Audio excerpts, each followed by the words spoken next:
तो मेरे प्यारे दोस्तों, आज का हमारा टॉपिक रहेगा state and prove the conservation law of the linear momentum. Conservation law of linear momentum, state and prove. This is very very very important question. ये क्वेश्चन 9th क्लास से शुरू होता है, पता है? 9th के साइंस से शुरू होता है और आगे तक जाता है ये क्वेश्चन। तो मैं आपको बड़ा बेसिक तरीके से इसको बताऊंगा कि इसको स्टेटमेंट इसकी क्या है और इसको प्रूफ कैसे करना है। तो मैं शुरू कर रहा हूं। पहले तो ये पता होना चाहिए कि मोमेंटम का मतलब क्या है। ओके, मोमेंटम को कई बार ना क्वांटिटी ऑफ मोशन भी कहते हैं। मोमेंटम अटैच्ड होता है मोशन के साथ। जब किसी चीज की मोशन होगी तभी मोमेंटम होगा। तो मोमेंटम में मास का और वेलोसिटी का दोनों का बहुत इंपॉर्टेंट रोल है। और यदि मैं कहूं कि मोमेंटम जो है लीनियर मोमेंटम, जिसको कई बार पी से लिखते हैं, मोमेंटम प्रोडक्ट होता है मास और वेलोसिटी का, मतलब इन दोनों की मल्टीप्लिकेशन होती है। जैसे आपके पास है मास 2 ग्राम है ना, और वेलोसिटी आपने दी है 10 सेंटीमीटर पर सेकेंड। तो मोमेंटम कितना हो जाएगा? 2 × 10 20 ग्राम सेंटीमीटर पर सेकेंड। और यदि आपके पास मास है लाइक 200 ग्राम और वेलोसिटी आपने दी है 5 सेंटीमीटर पर सेकेंड, 5 सेंटीमीटर पर सेकेंड, तो मोमेंटम कितना हो जाएगा? मोमेंटम हो जाएगा 1000। ओके, 1000 ग्राम सेंटीमीटर पर सेकेंड। देखो मोमेंटम का फिजिकली मीनिंग क्या हुआ। तो आपको पता है एक टेबल टेनिस बॉल होती है कितनी हल्की सी, उसका आप मास अज्यूम कर सकते हो कि 2 ग्राम है, और उसको आप फेंकते हो 10 सेंटीमीटर पर सेकेंड से। तो उस टेबल टेनिस बॉल को कैच करना कोई मुश्किल नहीं होता, क्योंकि उसका मोमेंटम कितना है? बहुत कम, 20। ठीक है, इसको इजीली आप कैच कर सकते हो, पकड़ सकते हो। दूसरी बार आपके पास क्रिकेट बॉल है और क्रिकेट बॉल का मास है 200 ग्राम, क्योंकि वो भारी होती है ना। मैं अज्यूम कर रहा हूँ, आई एम नॉट श्योर कि क्रिकेट बॉल 200 ग्राम की होगी, है ना। मैं लेट कर रहा हूँ, लेट। एक बॉल है और उसका मास है 200 ग्राम। उसको बेशक आप थोड़ी वेलोसिटी से भी फेंको, कितनी थोड़ी, इससे आधी ले लो, तब भी मोमेंटम कितना बन रहा है? 1000 ग्राम सेंटीमीटर पर सेकेंड, मतलब इस मोमेंटम का 5 गुना। तो मास का बेहद इंपॉर्टेंट रोल है। ठीक है, जैसे कोई साइकिल आ रही है और बाई चांस हम साइकिल से टकरा जाते हैं तो कोई इतनी प्रॉब्लम नहीं होगी, बट वो एक्सीडेंट बहुत खतरनाक होगा यदि कोई, एक ट्रेन है और बड़ी धीमी गति से जा रही है और यदि कोई उससे टकरा जाए तो ना बाबा ना, ऐसा ना ही हो। क्योंकि ट्रेन का मास कितना यूज होगा? In quintals, billion of quintals, million of quintals. तो इतना मास होगा, चाहे वो बिल्कुल धीमी चल रही है तब भी उसका इतना मोमेंटम हो जाएगा कि अब मैं क्या कहूँ, वर्ड्स नहीं है, क्या हो सकता है, वेरी डेंजरस। वो मोमेंटम बहुत ज़्यादा होता है। तो मोमेंटम में मास और वेलोसिटी का प्रोडक्ट है, इसे कहते हैं मोमेंटम। अब आते हैं कि कंजर्वेशन लॉ क्या है। Very easy. ये लॉ स्टेट करता है कि आपके पास एक सिस्टम है, लाइक मेरे पास एक सिस्टम है, आपने एक सिस्टम ले लो। मतलब सिस्टम में आपको कुछ अज्यूम करना पड़ेगा, कुछ भी अज्यूम कर सकते हो सिस्टम में। मतलब मैं सारे एनवायरनमेंट में से एक बॉक्स सा बना लेता हूँ, एक सिस्टम बना लेता हूँ। इस सिस्टम में दो गाड़ी ले लेता हूं मैं, एक गाड़ी ये,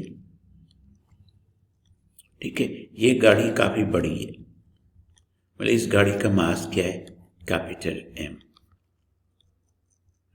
ठीक है, और ये u1 वेलोसिटी से चल रही है। एक छोटी सी गाड़ी है जैसे ये, ठीक है, ये भी चल रही है, इसकी वेलोसिटी u2 है और इसका मास स्मॉल m है, और मैं अज्यूम कर लेता हूं कि u1 ना ज्यादा होगा u2 से।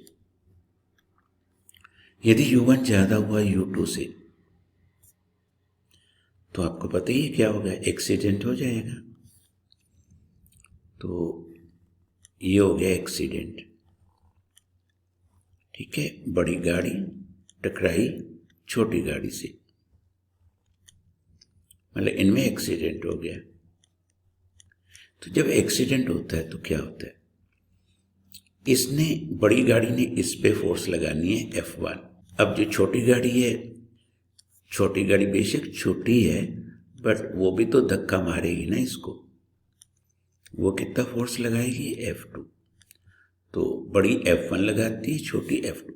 मैं छोटी गाड़ी को ना रेड से दिखा देता हूं कि आपको पता चल जाए, रेड कलर से।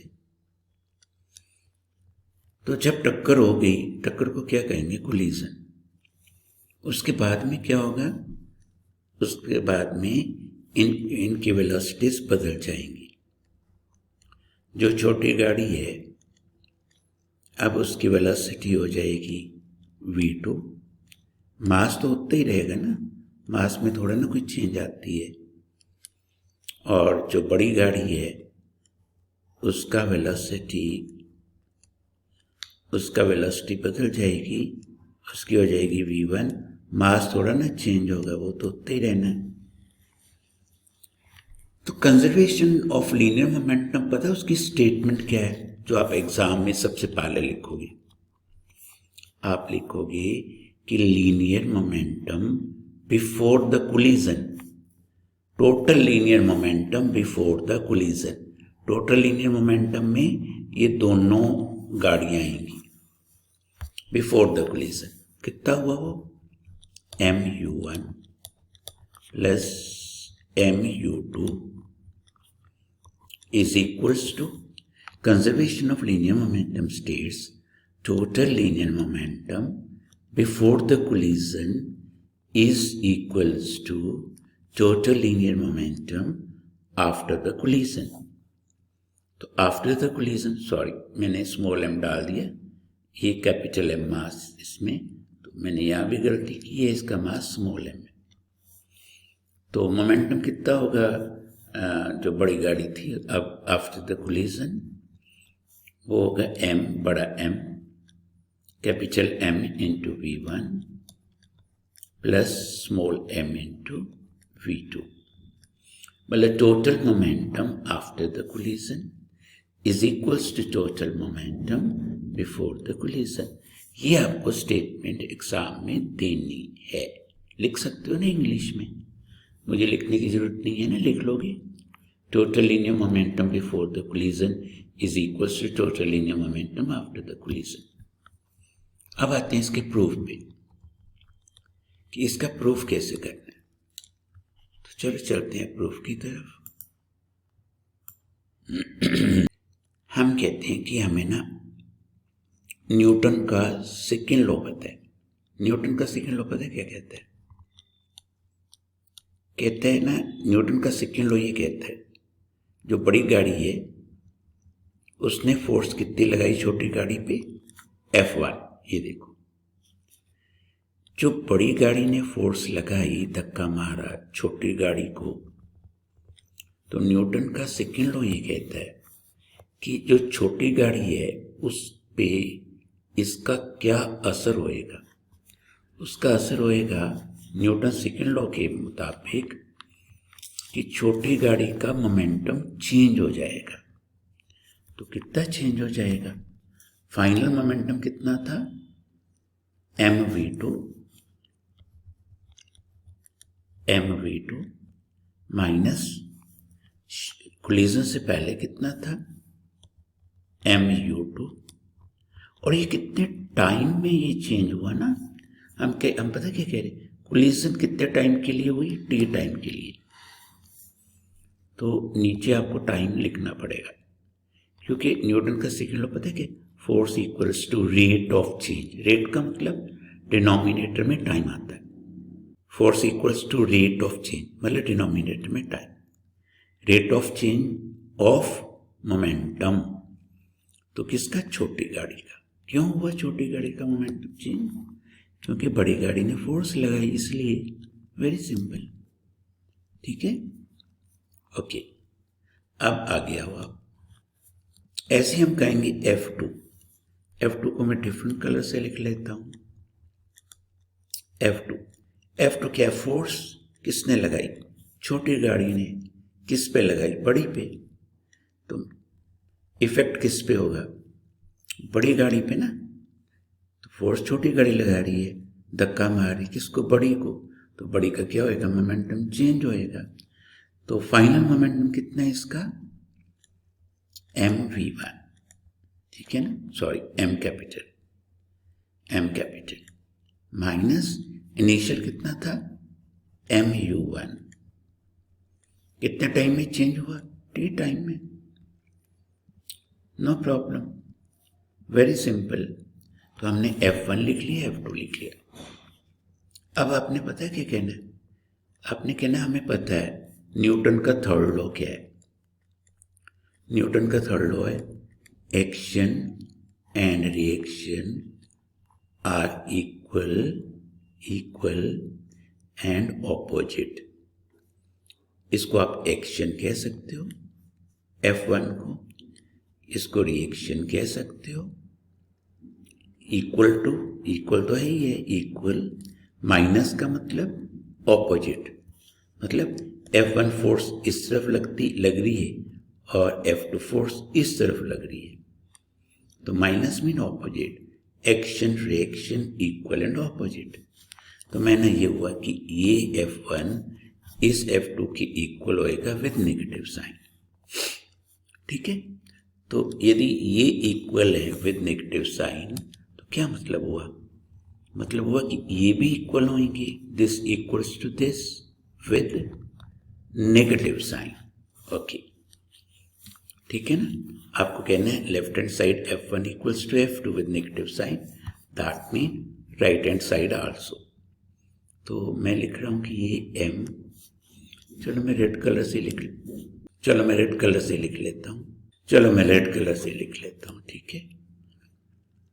तो this momentum mv2 minus mu2 upon t, action हो गया, ये रिएक्शन होएगा, इसको मैंने वैसे लिख लिया mv1 minus mu1 upon t, action reaction equal and opposite with negative sign. याद रखना माइनस यहाँ पे ब्रैकेट में है, ऐसे नहीं लिख देना, ब्रैकेट लगानी पड़ेगी क्योंकि पूरे के साथ माइनस है। यहाँ मिस्टेक होती है, कई बार हम ब्रैकेट नहीं लगाते तो गलत हो जाएगा। अब आप क्या करोगे बताओ, अब आप पता क्या करोगे, टी और टी कैंसिल कर दोगे।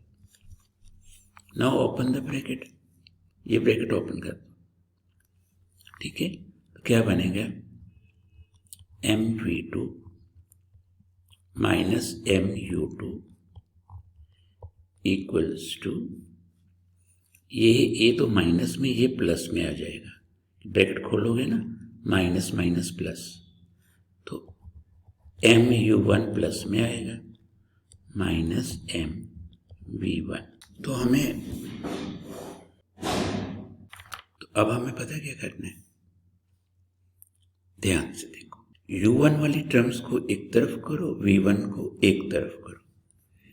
जैसे ये माइनस में है, इसको इस तरफ ले जाओ, क्या होएगा, प्लस में हो जाएगा। ये माइनस में है, इसको इस तरफ ले जाओ, तो ये भी प्लस में हो जाएगा। तो मैं पहले ये लिखता हूं mv2 अब ये वाला मैं इधर लेके गया ना, तो माइनस शिफ्ट होके प्लस में हो गया, तो plus mv1 is equals to, तो ये तो प्लस में है ही है, mu1, तो ये माइनस वाला इधर गया तो क्या हो गया पॉजिटिव, प्लस स्मॉल mu2। तो मैं राइट हैंड साइड, ये राइट हैंड साइड है, ये लेफ्ट हैंड साइड है, इसको आप इंटरचेंज कर सकते हो, कोई प्रॉब्लम नहीं है। mu1 plus mu2 is equals to mv1 plus mv2। हो गया proof, law of conservation of linear momentum, है ना। यही तो प्रूफ करना था कि ये क्या है, mu1 क्या है, इसका मोमेंटम, mu2 क्या है, इसका momentum before the collision, mv1 क्या है, इसका मोमेंटम आफ्टर कोलिजन, mv2 क्या है, इसका momentum after collision. So total momentum before collision is equals to total momentum after the collision. So very simple. Okay, thank you. यदि आपको कोई भी डिफिकल्टी या मुश्किल लगता है ना, तो मुझे कांटेक्ट करो, मेरा फ़ोन नंबर है, आप मुझे कांटेक्ट कर सकते हो, कोई प्रॉब्लम नहीं। Okay, thank you very much.